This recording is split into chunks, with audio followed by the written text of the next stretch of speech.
இன்னைக்கு நம்ம செய்ய போகிறது ஒரு இன்ட்ரெஸ்டிங் ரோட் சைட் ஸ்நாக். இது எல்லாருக்கும் செம்ம ஃபேவரெட்டு. அதுவும் ரீசெண்ட் டைம்ஸில் செம்ம வைரல் ஆகிட்டு இருக்கு. இது எந்த ரீஜனில் போனாலும் அந்தந்த ரீஜனில் ஒரு வெர்ஷன் ஆஃப் இந்த ஸ்நாக் இருக்கும். நீங்கள் கோயம்புத்தூர் சைடில் போனீங்கன்னா ஒரு வெர்ஷன் இருக்கும், மதுரை சைடு போனீங்கன்னா ஒரு வெர்ஷன் இருக்கும், சென்னையில் ஒரு வெர்ஷன் இருக்கும். ஸோ இது மாதிரி வந்து ஏகப்பட்ட வெர்ஷன்ஸ் இருக்குது. எல்லாமே செம்ம டேஸ்டியாக இருக்கும். எல்லாருமே ரோட் சைட் ஸ்நாக்னா கொஞ்சம் லிட்டில் அன்ஹெல்த்தியமாக இருக்கும்னு நினைப்பாங்க. அதுக்கு ரீசன்னா நிறைய ஆயில் யூஸ் பண்ணுவாங்க, சில டைம் மைதா அதெல்லாம் யூஸ் பண்ணுவோம். இதுலையும் அந்த மாதிரி ஐட்டம்ஸ் யூஸ் பண்ணுறோம், கொஞ்சம் கம்மியாக யூஸ் பண்ண போகிறோம். அதே மாதிரி இதில் ஒரு ஹெல்த்தியர் வெர்ஷன் நம்ம இன்னைக்கு பண்ண போகிறோம். இன்னைக்கு நம்ம பண்ண போகிறது ரோட் சைடு காளான். அதெல்லாம் அதில் ஒரு ஹெல்த்தியர் வெர்ஷன். வெல்கம் டு என் சமையல் லெஜர் வித் வினோத்குமார். இந்த ஹெல்த்தியர் வெர்ஷனான ரோட் சைடு காளானுக்கு என்னென்ன பொருட்கள் தேவைன்னு நம்ம பார்க்கலாம். மஷ்ரூம் 150 கிராம், பெரிய வெங்காயம் 2 நம்பர், வெள்ளை பட்டாணி 50 கிராம், மைதா மாவு 1 table spoon, cornflour 1 table spoon, மிளகுத்தூள் 1/2 டேபிள் ஸ்பூன், மல்லித்தூள் 1/2 டேபிள் ஸ்பூன், மிளகாத்தூள் 1 tablespoon, garam masala 1/2 tablespoon, சோம்புத்தூள் 1/2 டேபிள் ஸ்பூன், மஞ்சள் தூள் 1/4 டேபிள் ஸ்பூன், பூண்டு 10 பல்லு, இஞ்சி 1 இன்ச்சு, பச்சை மிளகா 2, சோம்பு 1/2 டேபிள் ஸ்பூன், கொத்தமல்லி, இஞ்சி பூண்டு பேஸ்ட் 1/2 டேபிள் ஸ்பூன், 4 தக்காளியில் எடுத்த தக்காளி பேஸ்ட், முட்டைக்கோஸ், புதினா, கருவேப்பிலை, soya sauce 1/2 table spoon, chilli sauce 1/2 table spoon, tomato sauce 2 table spoon, உப்பு, கடலெண்ணெய். இப்போ நம்ம இந்த மஷ்ரூமு முட்டைக்கோஸ் ரெண்டையும் கட் பண்ணி ரெடி பண்ணிக்கலாம். அதுக்கப்புறம் நம்ம வந்து பண்ண ஆரம்பிக்கலாம். இந்த மஷ்ரூம் க்ளீன் பண்ணுறது ரொம்ப ஈஸி. கம்மியான இருக்கிறப்ப இது மாதிரி தண்ணியை ஃபுல்லாக நிரப்பிட்டு இப்படி ஒன்று ஒன்றா லைட்டாக மசாஜ் பண்ணாலே போதும். நிறைய மஷ்ரூம் இருக்கிறப்ப நீங்கள் என்ன பண்ணுங்கன்னா மைதா மாவோ கார்ன்ஃப்ளவரோ போட்டுட்டு இந்த மாதிரி மாவை இப்படி மிக்ஸ் பண்ணிங்கன்னா அந்த மாவோடு சேர்ந்து அழுக்கு வெளியே வந்துடும்.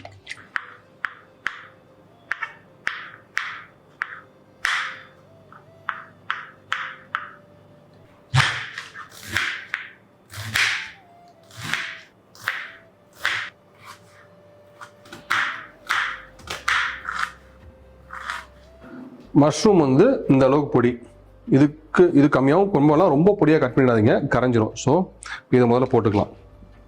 இப்போ நம்ம பண்ணுற குவான்டிட்டி வந்து ஈஸிலி வந்து 7லேருந்து 8 பேர் கம்ஃபர்டபுளாக சாப்பிட்லாம்.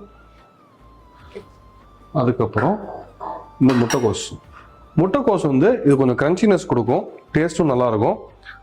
ஸோ முட்டைக்கோஸ் போட்டுக்கோங்க. இப்போ நம்ம ரோட் சைடு காளான்லாம் பார்த்தீங்கன்னா மஷ்ரூம் கம்மியாக இருக்கும், முட்டைக்கோஸ் ஜாஸ்தியாக இருக்கும். பட் நீங்கள் வந்து மஷ்ரூம் போடப்போ டேஸ்ட் ஜாஸ்தியாக இருக்கும். ஸோ வந்து நான் வந்து ஆல்மோஸ்ட் மஷ்ரூம் குவான்டிட்டியில் ஹாஃப் வந்து முட்டைக்கோஸ் போட்டிருக்கேன். ஒரு சின்ன பீஸ் முட்டைக்கோஸை நல்லா பொடியாக நறுக்கிக்கோங்க. இதோட நம்ம என்ன பண்ண போகிறோம்னா மிளகாத்தூள். நம்ம மிளகாத்தூள் இங்கேயும் போட போகிறோம். அதுக்கப்புறம் நெக்ஸ்ட் பண்ண போகிற கிரேவிலையும் மிளகாத்தூள் போட போகிறோம். ஸோ இதில் வந்து ஒரு 1/2 டேபிள் ஸ்பூன் மிளகாத்தூள். அப்புறம் இஞ்சி பூண்டு பேஸ்ட்டு ஈஸிலி வந்து ஒரு 1/2 டேபிள் ஸ்பூன் போட்டுக்கோங்க. பெப்பர் தூள், மிளகுத்தூள் உங்களுக்கு காரத்துக்கு தகுந்த மாதிரி போட்டுக்கோங்க. இதில் ஃப்ளேவருக்கு தான் தேவை, உங்களுக்கு எந்த அளவுக்கு காரம் தேவை. நம்ம வந்து பெருசாக இது வந்து காரம் சேர்க்க போகிறோம். இதோட நம்ம அந்த சில்லி சாஸ் சேர்க்க போகிறோம். ஸோ காரத்துக்கு தகுந்த மாதிரி நீங்கள் அதை அட்ஜஸ்ட் பண்ணிக்கோங்க. மல்லித்தூளுமே அகைன் இது வந்து இவ்வளோ தான் போடணும்லாம் கிடையாது. உங்களுக்கு எந்த ஃப்ளேவர் ஜாஸ்தியாக வரணும் அது போடுவோம். நான் ரஃப்லி ஒரு 3/4 டேபிள் ஸ்பூன் போடுறேன். 3/4 டேபிள் ஸ்பூன் 1 டேபிள் ஸ்பூன் போடுறேன். அதே மாதிரி வந்து சோம்புத்தூள் இதுக்கு ரொம்ப முக்கியம். பட் சோம்பு ஃப்ளேவர் பிடிக்கலாம், நீங்கள் அவாய்ட் பண்ணிக்கலாம். பட் சோம்புத்தூள் போட்டிங்கன்னா இந்த காளான் வந்து ரொம்ப டேஸ்டியாக இருக்கும். அதே மாதிரி மஞ்சத்தூள் ஒரு 1/4 டீஸ்பூன், கரம் மசாலா அகைன் இதுவுமே உங்களுக்கு எவ்வளோ ஃப்ளேவர் தேவையோ அந்த அளவுக்கு போட்டுக்கோங்க. நம்ம இதோட கார்ன்ஃப்ளவர் வந்து நம்ம ரஃப்லி ஒரு டேபிள் ஸ்பூன், மைதாவுமே ரஃப்லி ஒரு டேபிள் ஸ்பூன். இதை போட்டுட்டு இந்த டிஷ்ஷுக்கு தேவையான இந்த நம்ம ஃபஸ்ட்டு வந்து ஃப்ரை பண்ண போகிறோம், மஷ்ரூமை ஃப்ரை பண்ண போகிறோம். அதுக்கு தேவையான உப்பு போட்டுக்கோங்க. இதை போட்டுட்டு கொஞ்சமாக கொத்தமல்லி, நம்ம இங்கேயும் போட போகிறோம், கிரேவி பண்ணுறப்பையும் கொத்தமல்லி போட போகிறோம். ஸோ கொஞ்சமாக கொத்தமல்லி போட்டுக்கோங்க. போட்டுட்டு இதை நல்லா ஃப்ரை பண்ணிக்கோ, இதை பிசைஞ்சிக்கோங்க. நீங்கள் உப்பு போட்ட உடனே இந்த முட்டைக்கோஸ்லையும் இந்த மஷ்ரூம்லையும் கொஞ்சம் தண்ணி விட ஆரம்பிக்கும். ஸோ நல்லா பிசைஞ்சிட்டு தண்ணியை லைட்டாக தெளிச்சுக்கணும். நீங்கள் பக்கோடா பண்ணுவோம் இல்லையா, அதே கன்சிஸ்டன்சி தான். நம்ம போட்டுக்கிற மசாலா, இந்த மைதா மாவு, அப்புறம் வந்து இந்த கார்ன்ஃப்ளவர் எல்லாம் நல்லா வந்து மிக்ஸ் ஆகிற மாதிரி நல்லா பிசைச்சிக்கோங்க. பார்த்தீங்கன்னா நம்ம பிசைஞ்சதுக்கு இப்போ பார்த்தீங்கன்னா கொஞ்சம் ஈரமாக ஆரம்பிக்குது. ஸோ நீங்கள் இப்படி பிசைய தான் அந்த உப்பு போட்டதுலேருந்து அந்த அந்த வாட்டர் கன்சிஸ்டன்சி, நேச்சுரல் வாட்டர் வெளியே வரும். இதுக்கப்புறம் லைட்டாக தண்ணி தெளிச்சுக்கோங்க. தண்ணி ரொம்ப ஊற்றிடாதீங்க, சும்மா லைட்டாக கையில் தண்ணி தெளிச்சுட்டு பிசைங்க. உங்களுக்கு பிசைறப்ப அப்போ தெரியும் உங்களுக்கு கன்சிஸ்டன்சி எந்த அளவுக்கு வருதுன்றது தெரியும். அவ்வளோதான், போதும். இது வந்து இப்போ பிடிச்சி போடுற அளவுக்கு இருக்கும். இங்கே பாருங்கள், நம்ம பக்கோடா போடுவோம் இல்லையா, இது பிடிச்சி போடுற அளவுக்கு இது இருந்தால் போதும். இப்போ நம்ம இதை சின்ன சின்ன பால்ஸாக வச்சு ஃப்ரை பண்ண ஆரம்பிக்கலாம். இப்போ நம்ம இந்த மஷ்ரூமை பொரிக்கிறதுக்கு எண்ணெய் ஊற்றிக்கலாம்.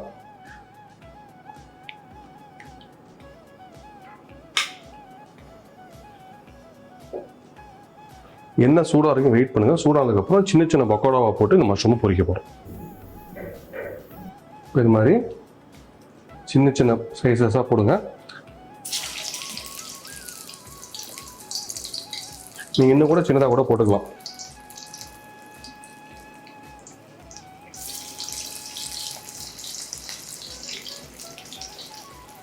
இது மாதிரி பண்ணிட்டு லைட்டாக ஒரு உருட்டிட்டு லைட்டாக ப்ரெஸ் பண்ணுங்க. ஸோ வந்து கொஞ்சம் வடை மாதிரி இருக்கும், வேகிறதுக்கு ஈஸி.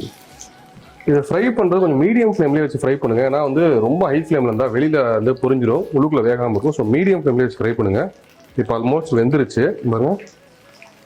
இது கரெக்டான பதம். ஸோ வந்து இது எடுக்க ஆரம்பிக்கலாம். ஏன்னா மஷ்ரூமுக்கும் கேபேஜ்லாம் குக்கிங் டைம்லாம் ரொம்ப கிடையாது. ஒரு நீங்கள் போட்டு ஒரு நிமிஷத்துக்குள்ளேயே குக் ஆகிடும். லெஸ் தேன் மினிட் தான் குக் ஆகிடும். நீங்கள் ஆக்சுவலாக பார்த்தீங்கன்னா இந்த இந்த பக்கோடா நீங்கள் அப்படியே தனியாகவே சாப்பிட்லாம், அவ்வளோ டேஸ்ட்டாக இருக்கும். நீங்கள் என்னென்னா இதில் யூஸ் பண்ணுறப்ப கடலை யூஸ் பண்ணுங்கள். நீங்கள் நல்லெண்ணெய் யூஸ் பண்ணிங்கன்னா கொஞ்சம் கசப்பு தன்மை இருக்கும், அது இந்த டிஷ்ஷுக்கு செட் ஆகாது. ஸோ மோஸ்ட்லி கடலை யூஸ் பண்ணுங்கள். இப்போ இந்த மஷ்ரூம் வந்து பக்கோடா போட்டு ரெடி பண்ணியாச்சு. இப்போ நம்ம என்ன பண்ணோம், அந்த கிரேவி ரெடி பண்ண போகிறோம். கிரேவி ரெடி பண்ணுறது ரொம்ப சிம்பிள் தான். எண்ணெய் வந்து கொஞ்சமாக எண்ணெய் ஊற்றிக்கோங்க. ஒரு மேபி ஒரு 1 to 1.5 டேபிள் ஸ்பூன். இந்த வெங்காயத்தை வதக்கிறது ரொம்பலாம் தேவை கிடையாது. இந்த எண்ணெய் சூடானோட நம்ம வெங்காயத்தை போட்டு வதக்க போகிறோம். கருவேப்பிலை போட்டு வெங்காயத்தை போட்டு வதக்க போகிறோம். ஸோ எண்ணெய் சூடாதையும் கொஞ்சம் வெயிட் பண்ணுவோம். இப்போ எண்ணெய் சூடாயிடுச்சு. எண்ணெய் சூடானோடனே சோம்பு கொஞ்சம் போட்டுக்கோங்க. இந்த சோம்பு பொரியிறப்பையே இந்த கருவேப்பிலை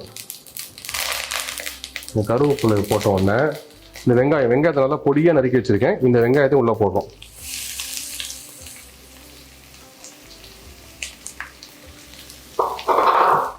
இந்த வெங்காயம் வந்து கொஞ்சம் வதங்கட்டும். ரொம்ப வந்து கோல்டன் ப்ரௌன்லாம் வதங்க வேணாம். இந்த டிரான்ஸ்லூசன், இந்த கண்ணாடி பதத்துக்கு வதங்கினா போதும். இது வதங்குற வரைக்கும் கொஞ்சம் வெயிட் பண்ணுங்க. ஒரு 2 நிமிஷம் ஆகும் அது வதங்குறதுக்கு. அது வரைக்கும் கொஞ்சம் வெயிட் பண்ணுவோம். இப்போ வந்து வெங்காயம் வந்து கொஞ்சம் வதங்கிடுச்சு. இந்த மாதிரி இந்த கண்ணாடி பார்த்து வதங்கிடுச்சு பாருங்க. இந்த இடத்துல இந்த பேலன்ஸ் இருக்கிற இஞ்சி பூண்டு விழுது இல்லையா, ஒரு 1/2 டேபிள் ஸ்பூன் இந்த இஞ்சி பூண்டு விழுது போட்டுருங்க. முதல்ல 2 டேபிள் ஸ்பூன் இஞ்சி பூண்டு விழுதுல ஒரு 1.5 டேபிள் ஸ்பூன் முதலே போட்டோம். அந்த பக்கோடா போடுறப்ப பேலன்ஸ் இருக்கிற 1/2 டேபிள் ஸ்பூன் இஞ்சி பூண்டு விழுது நீங்கள் போட்டுருங்க. இதை போட்டுட்டு இதுவுமே இந்த பச்சை வடை போடுற வரைக்கும் ஒரு லெஸ் தேன் மினிட் இது வதங்கட்டும். இது வதங்கின உடனே இந்த பேலன்ஸ் இருக்கிற மிளகாத்தூள், இந்த மசாலா போடுறதுலாம் இருக்கு இல்லையா, இந்த பேலன்ஸ் இருக்கிற மிளகாத்தூள் நம்ம ஆல்ரெடி பக்கோடாக்கு எல்லா மசாலாவும் போட்டிருக்கோம். அதே மசாலா தான் இதுக்கும் போட போகிறோம். இந்த மிளகாத்தூள், மல்லித்தூள் ஒரு இதில் ரஃப்லி ஒரு 1/4 டேபிள் ஸ்பூன் இருக்கும். அதே மாதிரி இந்த சோம்புத்தூள், மஞ்சள் தூள் கொஞ்சம் லைட்டாக போதும். இந்த கரம் மசாலாவும் உங்களுக்கு தேவைன்னா போடுங்க, ரொம்பலாம் வேண்டாம், லைட்டாக அந்த ஃப்ளேவர் போதும். போட்டுட்டு இதுவுமே சேர்ந்து வதங்கட்டும். இப்போ இந்த மசாலாலாம் போட்டதெல்லாம் நல்லா ஃப்ரை ஆயிடுச்சு. இப்போ நம்ம என்ன போறோம்னா இந்த தக்காளி வந்து ஒரு 4 தக்காளி நான் வந்து நல்லா ஜூஸாக அரைச்சி எடுத்திருக்கேன். இதை நம்ம போட போகிறோம்.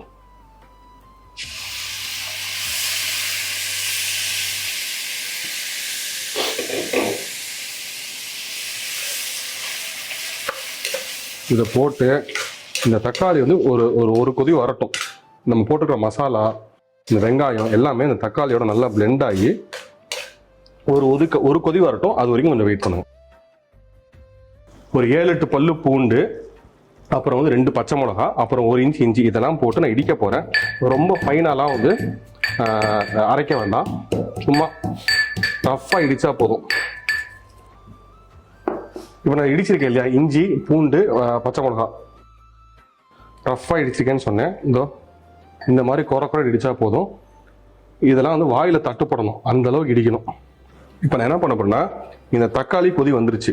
இந்த ஸ்டேஜில் நம்ம இடித்து வச்சிருக்கிற இந்த பூண்டு, இஞ்சி, பச்சை மிளகாய் இதை போட்டுற போகிறேன். அடுத்து என்ன பண்ண போறேன்னா, இந்த பட்டாணி இருக்கு இல்லையா, இந்த பட்டாணி சொன்னேன், பட்டாணி வந்து ஓவர் நைட் ஊற வச்சிருக்கேன். ஊற வச்சுட்டு குக்கரில் ஒரு 3-4 விசில். இது எப்படி இது மாதிரி மசிகிற மாதிரி இருக்கணும். இது ரொம்ப முக்கியம். இந்த அளவுக்கு இந்த பட்டாணியை வேக வச்சுக்கோங்க.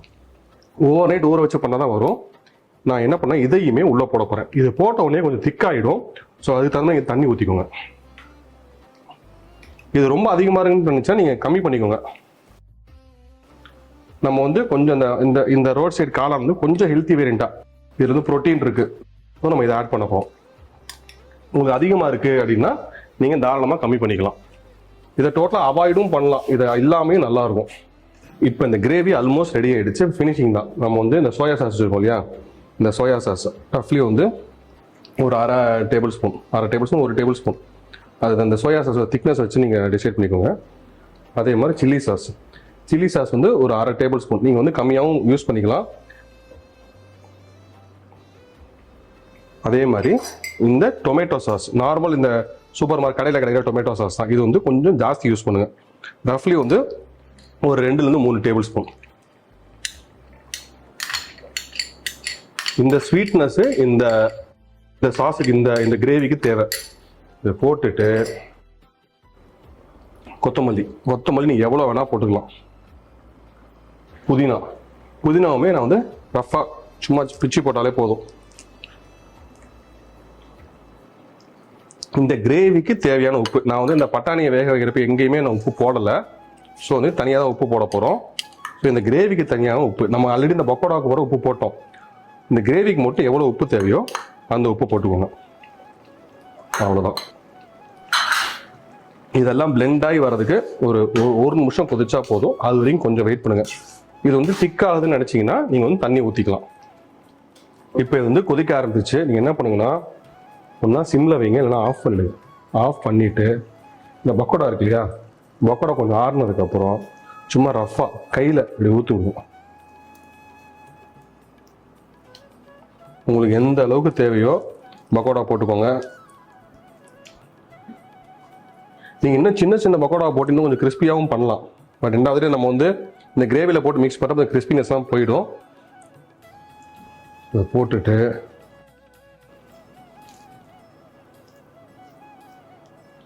இந்த பக்கோடாவை போட்டுட்டு சும்மா அப்படி பரட்டி விடுங்க. அவ்வளோதான்.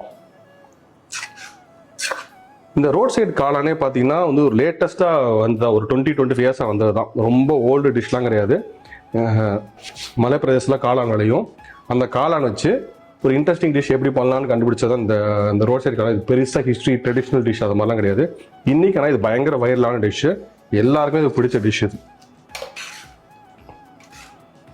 இந்த அளவுக்கு இந்த கன்சிஸ்டன்சி இருக்கணும், கிரேவி கன்சிஸ்டன்சி. நீங்கள் ரொம்ப தண்ணியாக இருந்தாலும் ரொம்ப திக்காக இருந்தாலும் நல்லா இருக்காது.